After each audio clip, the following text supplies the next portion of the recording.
Salve meu futuro aprovado, tudo bem? Se você está aqui é porque você quer aprender português de forma clara e objetiva. E o tema de hoje é Introdução à Regência, do nosso quadro Aulas Operacionais. Então, sem mais perda de tempo, vamos ao que interessa.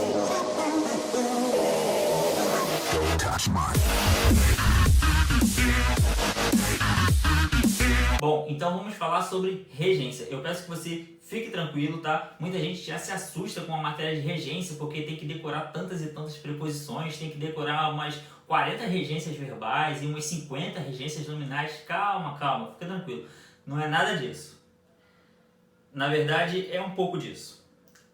Vamos dizer que tem que decorar sim, tá bom? Desculpa, eu não gosto de assumir, mas você tem que realmente decorar as regências, tem que decorar as preposições, nominais, verbais, enfim. Mas antes eu vou te dar o conceito de regência. Como começa a regência, tanto verbal quanto a nominal, né? Como é que começa, o que é um termo regente, o que é um termo regido, o que é transitividade, pede ou não pede preposição, quais são os nomes que aceitam mais de uma preposição.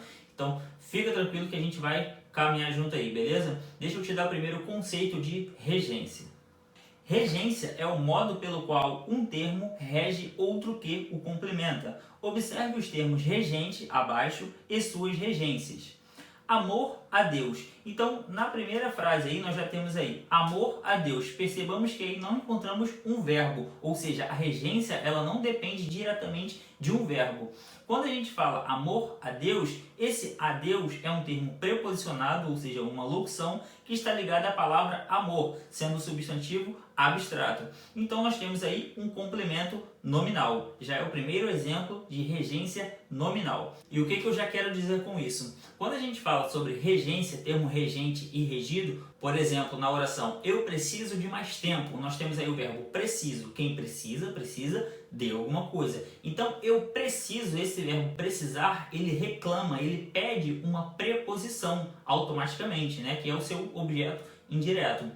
Quando eu falo que esse termo ele pede uma preposição, ele é o termo regente da preposição. Quem precisa, você mesmo já responde, precisa de alguma coisa. Ou seja, esse de alguma coisa é o objeto indireto que foi pedido pelo verbo transitivo indireto. Ou seja, esse objeto indireto ele tem uma preposição.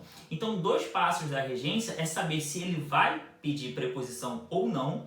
E segundo passo é saber qual é essa preposição. Depois disso, a gente finaliza classificando a transitividade. Ou seja, é um verbo transitivo indireto. Mas pode ser também um complemento nominal, né? Dependendo da estrutura da oração. Então, vamos aí a mais exemplos. Comprei balões, ou seja, o verbo comprar, ele não pede preposição, mas é uma regência, ou seja, pede o objeto direto. Gostam de festas, nós temos aí o verbo gostar, quem gosta de alguma coisa, como eu acabei de dizer, objeto indireto também é a regência. Resido em Nova Iguaçu, quem reside em algum lugar, ou seja, adjunto adverbial, não deixa de ser também uma regência, um adjunto adverbial preposicionado. E também foram vistos por ele, ou seja, percebamos aí uma voz passiva, foram vistos, e por ele é o agente da passiva, ou seja, também é um termo preposicionado de um verbo na voz passiva. Então nós podemos perceber que há complementos que pedem e que não pedem preposição. E quando pedir a preposição, é aí que entra aquele decoreba das nossas regências. Ou seja, então dando a introdução à regência é isso, saber se vai pedir ou não vai pedir a preposição. Na verdade, antes de saber se vai pedir ou não, quem é que vai pedir essa preposição? Se é um verbo ou se é um nome. E depois saber qual é a preposição aceita, porque na prova pode cair uma questão que seja simplesmente um objeto direto, né, que não peça preposição. Então você não pode confundir, por isso que você tem que saber o que pede, o que não pede e qual a preposição se pedir, beleza? Então, antes de entrar em regência nominal ou regência verbal, que essa parte do decoreba eu vou deixar para um próximo vídeo, eu gostaria de te apresentar o que vai cair na sua prova. Eu tenho certeza que vai cair na sua prova, é o uso do pronome oblíquo átono, né? Que tem as funções de objeto direto, objeto indireto, complemento nominal, adjunto adnominal. Então, tem que fazer essa análise com muito cuidado. O pronome oblíquo átono é cobrado em vários tipos de questões e uma delas é regência, tá bom? Então, vamos analisar aí com cuidado. Função dos pronomes oblíquos. Então vamos estudar agora a função sintática, lembrando que classe gramatical é uma coisa, pronome oblíquo, e função sintática é outra. Esses pronomes oblíquos, eles podem exercer diversas funções sintáticas dependendo da estrutura da oração. Então, primeiramente, vamos ver os pronomes o, a, os e as. A função deles é como objeto direto, ou seja, o livro coloquei-o na mesa, devemos atraí-las, apresentei-a aos meus parentes. Percebam que esses pronomes oblíquos, eles foram usados para substituir um termo. Por exemplo, o livro, coloquei-o na mesa, coloquei o livro na mesa. Mas você deve analisar a transitividade, ou seja, coloquei o quê? Coloquei o livro. Pediu preposição? Não pediu preposição. Então, há diversas formas de uma banca cobrar um tipo de questão assim. Por exemplo, pedindo para você substituir o objeto direto ou o objeto indireto por um pronome adequado. Se for objeto direto, use os pronomes o, a, os e as. Lembrando que esses pronomes, quando se juntar a verbos no infinitivo terminado em R, S ou Z, vão ficar lo, lá, los e las, como mostra o exemplo atraí-las. E quando for um verbo que termine em nasalidade, ou seja, M ou tio, vamos ficar com no, na, nos e nas. Função sintática do lhe. Se você aprendeu que o lhe sempre vai exercer a função sintática de objeto indireto, tome muito cuidado com o que você ouve, porque às vezes uma pessoa ensina pra gente o mais simples, mas deve ter sim uma análise completa desse pronome. Por exemplo, o pronome lhe, ele pode exercer a função sintática de objeto indireto, complemento nominal ou adjunto adnominal. Na verdade, pode também exercer a função sintática de objeto direto preposicionado, mas isso é específico somente para um verbo que a gente vai ver no próximo vídeo. Então, os exemplos. Entreguei-lhe a bolsa da jovem, ou seja, entreguei a bolsa da jovem a ela, ou seja, objeto indireto. Seja-lhe fiel. Aí nós já temos um exemplo do verbo ser, ou seja, seja, o sujeito está oculto, né? Seja você fiel. Fiel é o predicativo do sujeito. E tratando-se de um adjetivo, o lhe está complementando este adjetivo. Ou seja fiel a ele ou a ela, né? Então, esse pronome está ligado a fiel e não está ligado ao verbo seja. Então, por isso que a gente já vai ter agora um complemento nominal. Entenda o conceito. Não é porque é uma ênclise, ou seja, está ligada ali ao verbo, que vai estar relacionado ao verbo com relação à regência. Então, esse lhe está complementando a ideia do adjetivo fiel. Por isso, complemento nominal. E na frase também, peguei-lhe o carro. Perceba que não tem como colocar aqui, peguei o carro a ele, né? Fica um pouco estranho. É porque esse pronome lhe, ele também pode indicar posse, ou seja, peguei o carro dele, ou peguei seu carro. Indicando posse, o pronome lhe vai possuir função sintática de adjunto adnominal. Aí você pode gravar pronome lhe, indicando posse, adjunto adnominal. E pronto. Agora os pronomes me, te, nos e vos, ele vai depender do contexto para possuir sua função sintática. Pode ser qualquer uma dessas funções já citadas. Então a gente deve analisar o contexto, ou seja, a transitividade, a quem está ligado, se é complemento ou se vai ser um objeto, enfim. No meu primeiro exemplo, entreguei-te minha senha, você faz análise sintática. Verbo entreguei, quem entreguei? Eu, ou seja, sujeito oculto.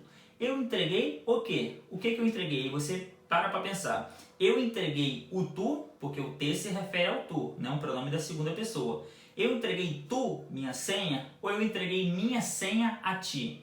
Ou seja, faz mais sentido, eu entreguei minha senha a ti. Quer dizer que o objeto direto está escrito na frase, é minha senha. E o objeto indireto, ele foi substituído pelo pronome oblíquo átono, ou seja, o pronome oblíquo átono ele tem essa função de substituir os termos de uma oração. Nesse caso, a gente poderia desenvolver para a ti, pronome oblíquo tônico, mas a gente também pode usar o átono, então por isso, objeto indireto. Na próxima frase, roubaram-me o carro, ou seja, roubaram, quem rouba, rouba alguma coisa. Roubaram o quê? Ou seja, o carro, né? Aí você tem esse me aí. Lembra que eu falei do lhe indicando posse? O mesmo pode acontecer com esses pronomes. roubaram o meu carro e não roubaram o carro a mim. Roubaram o carro a mim e o meu carro, você vê o que faz mais sentido. Qual das duas parece que é a função do me? O meu carro ou a mim, o carro? A gente percebe que o meu carro faz mais sentido. Então você tem que ter essa análise também em mente, senão você sempre vai dizer que é o objeto indireto. E é claro, a prova gosta de ter maldade e vai colocar como outra função. Então faça a análise corretamente.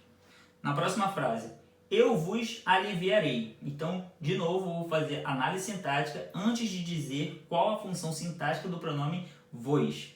Ou seja, aliviarei é o verbo, quem aliviarei? Eu é o sujeito, eu aliviarei, aí você pergunta, eu aliviarei, quem alivia? Alivia alguém. Ou seja, você não pode ficar fixo ao pronome que está escrito ali, pensando que ele sempre vai ser um objeto indireto, ou que sempre deve possuir uma preposição. Não, você tem que fazer análise de acordo com o verbo, de acordo com o contexto. Quem alivia, alivia alguém, e não alivia a alguém. Você poderia trocar esse vos por o nome de alguém, o nome de pessoas, que você não colocaria com preposição. Ou seja, eu vos aliviarei, o vos apresenta a função sintática de objeto direto.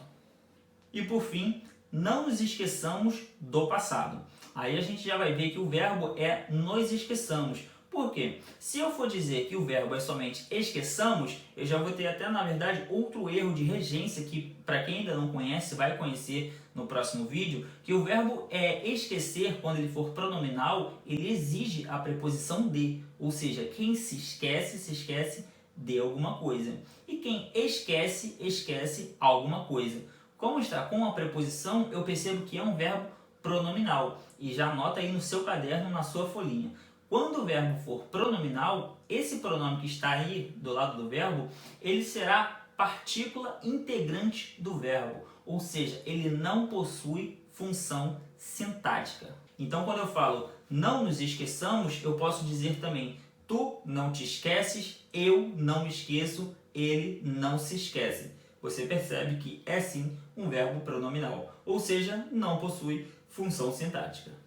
E você pode perceber também que eu não coloquei aí o pronome se. Por quê? Quem já é aluno aqui do Português Operacional sabe, a gente tem uma videoaula só para o pronome se. O pronome se ele pode possuir 10 funções, então é por isso que eu não coloquei aí. Você não vai confundir o se com nenhuma dessas funções aí, porque o pronome se ele é estudado à parte. Ele é especial, ele é o cara, né? A gente tem uma videoaula só para ele.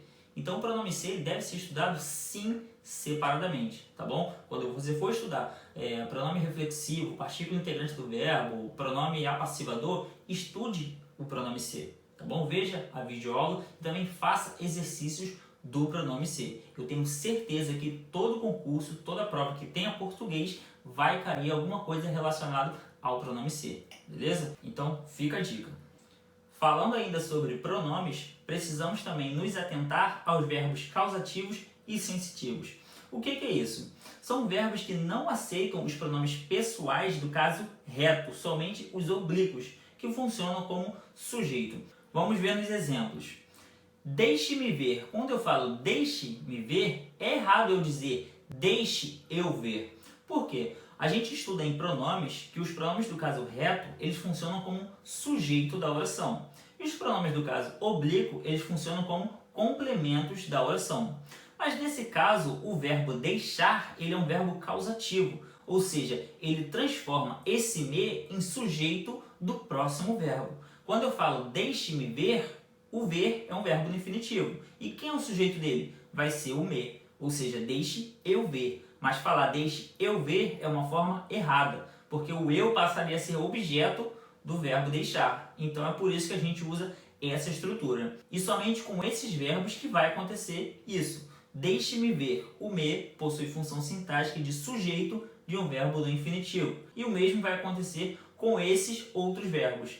Mande-as entrar, vejo-os sair, faça-os andar, ouvi-te gritando, senti-o me tocar. Ou seja, todos esses pronomes oblíquos que estão ligados ao verbo por hífen, eles são sujeitos do próximo verbo, ou seja, de uma oração reduzida. A gente tem aí também gerúndio, ou seja, oração reduzida ela pode ser infinitivo, particípio ou gerúndio. Então, fica aí a dica, esses verbos, eles causam o pronome oblíquo, ou seja, como sujeito da próxima oração. E é importante lembrar, como eu disse, pronome oblíquo do caso reto são sujeitos. Compraram o livro para eu ler e não para mim ler. Sujeito, caso reto. E os pronomes oblíquos, eles são complementos, ou seja, compraram o livro para mim. Então aqui já seria errado dizer compraram um livro para eu. Perceba a estrutura, na de cima tem um verbo, ou seja, o eu funciona como sujeito. Eu também posso usar aí compraram-me o livro, ou seja, compraram o livro para mim. Esse me também possui função sintática de objeto, beleza? E aproveitando só para te dar mais uma observação, quando eu falo eu vi ela, também está errado, porque o ela aí está funcionando como objeto e é um pronome do caso reto, ou seja, o ela deveria estar como sujeito ou poderia também ser preposicionado, tá bom? O ele, o nós e o vós e o ela também, eles podem aparecer como objeto indireto, ou seja, preposicionados. Somente o eu e o tu que são sempre os pronomes do caso reto. Mas nesse caso aí, ele não está preposicionado, então é uma forma errada de se escrever. O correto seria eu a vi, ou seja, pronome oblíquo funcionando como complemento. Bom, então relembramos alguns conceitos de pronomes oblíquos. Você deve estudar sim a função sintática dos pronomes oblíquos e também a posição deles na oração. Não estou falando de colocação pronominal, estou falando em relação à análise sintática, à regência, ao uso do pronome, o do caso reto, o do caso oblíquo. É importante lembrar esses conceitos, tá bom? E eu vou te dar mais uma dica ainda. Agora a gente vai assistir nessa aula uma coisa muito importante. Muitos alunos me perguntam, é sempre uma dúvida. Quando eu vou pedir do que vocês estão precisando, sempre falo esse assunto, que é o quê? O pronome relativo, a oração adjetiva, o uso da regência nos pronomes relativos, a função do que. Ou seja, isso realmente é um pouco complicado na questão. Você sabe o que é um pronome relativo, você sabe o que é regência, você sabe tudo isso. Mas na questão, parece que a banca tenta embolar o seu cérebro e confunde tudo ali, tá bom? Bota na ordem inversa e bota diversas regências ali e você fica um pouco confuso. Eu vou te dar um bizu e você agora vai pegar o seu caderno, vai pegar a sua folha. Eu peço que você pegue agora, que você vai anotar um bizu muito importante. Eu tenho certeza que você vai gostar e além de gostar, vai conseguir resolver uma questão e depois você vai me agradecer. Você vai falar, Léo, eu passei no concurso por causa daquela questãozinha. Beleza? Pelo menos eu espero que seja assim. Tranquilo? Então, prepara para o bizu aí.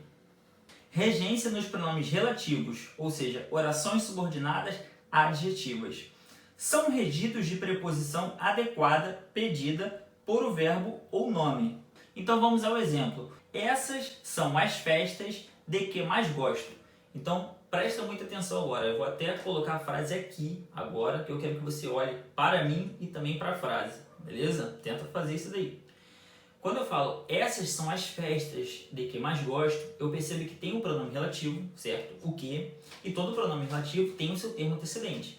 Ou seja, na ideia, presta atenção no que eu vou falar, na ideia esse que se refere a festas. Então você vai pegar a ideia de festas e colocar dentro desse pronome relativo. Ou seja, que palavra se refere?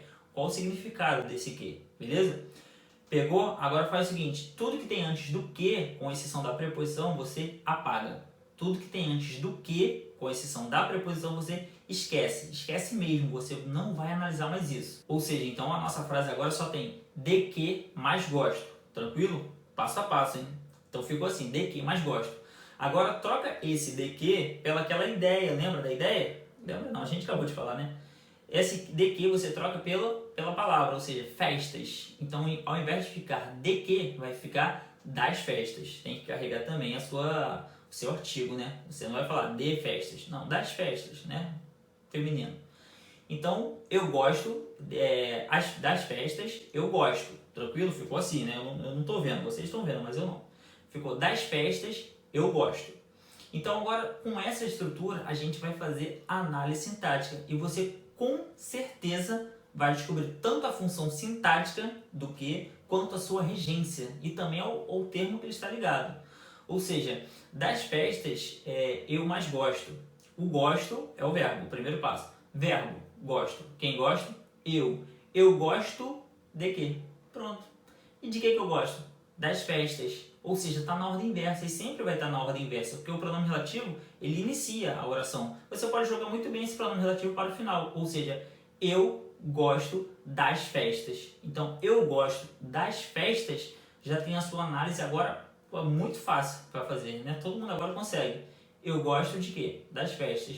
Objeto indireto, verbo transitivo indireto. Qual é a função do que nessa frase? Objeto indireto. A que termo ele está ligado? Ao verbo gostar. E qual é a sua preposição? De. Tranquilo? Eu fiz isso com o verbo fácil, mas para você saber fazer com os outros verbos, você precisa saber a regência dos outros verbos.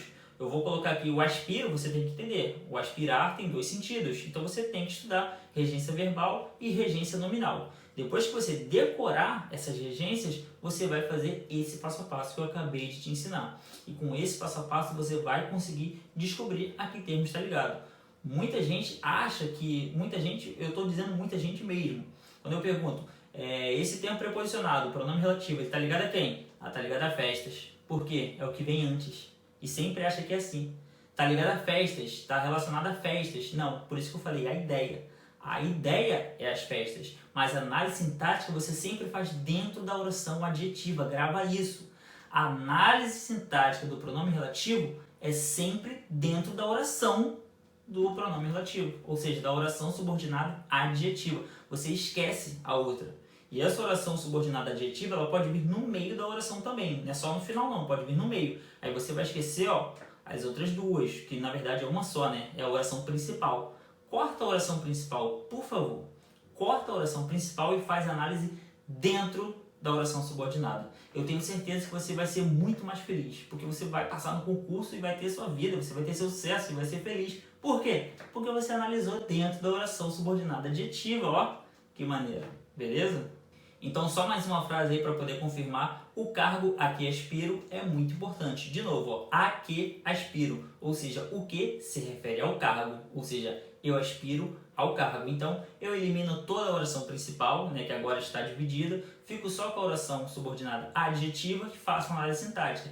Eu aspiro ao cargo. Porque o verbo aspirar, ele pode ter o sentido de inalar, né, de cheirar. Ele não pede preposição. E no sentido de desejar, né, almejar, pretender, ele pede a preposição a. Então você percebe, eu aspiro ao que na verdade não é o que, é o cargo. Na ideia é o cargo. Então eu aspiro ao cargo.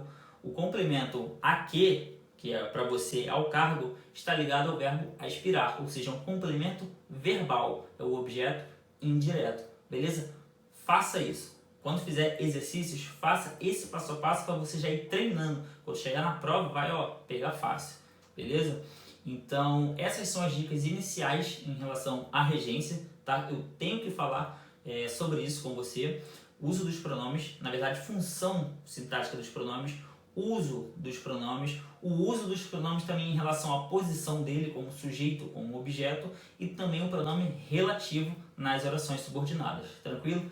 Isso é regência. Esses são os conceitos de regência, tá bom? Tanto verbal quanto nominal, tá bom? Essa é a primeira aula. Agora, na próxima aula, você já vai ver os tipos de regência verbal e de regência nominal. Ou seja, aí sim vem aquela parte de decorar a preposição. O verbo gostar. Gostar não, né? Gostar é um verbo muito fácil. O verbo visar. O verbo visar pede ou não pede preposição? Depende, né? Quem visa, visa alguém ou visa a alguém? Você vai descobrir na próxima videoaula, beleza? Então, a gente vai terminar por aqui. Eu espero que você tenha gostado, tenha aprendido. Não posso esquecer do mostra que você aprendeu, tá bom? Tá aí para você exercitar aí agora na sua casa ou daqui a pouco, ou daqui a 2, 3 dias. Uma semana não, cuidado, se for daqui a uma semana você vai ter que assistir o vídeo de novo. Então faça esses exercícios, tá bom? A gente ainda não tem um passo a passo. Na verdade, a gente montou um passo a passo aqui, né? Eu e você conseguimos fazer uma coisa muito maneira aqui, esse pronome relativo. Mas o passo a passo da regência a gente vai ver na próxima videoaula, tranquilo? Então, se você ainda não é inscrito no canal, peço que você se inscreva, tá bom? Curta aí, não deixe de seguir também nas redes sociais, tanto Facebook quanto Instagram. E se você gostou muito, deixe um comentário aí que a gente também vai gostar, beleza? Então, pratique bastante e até a próxima.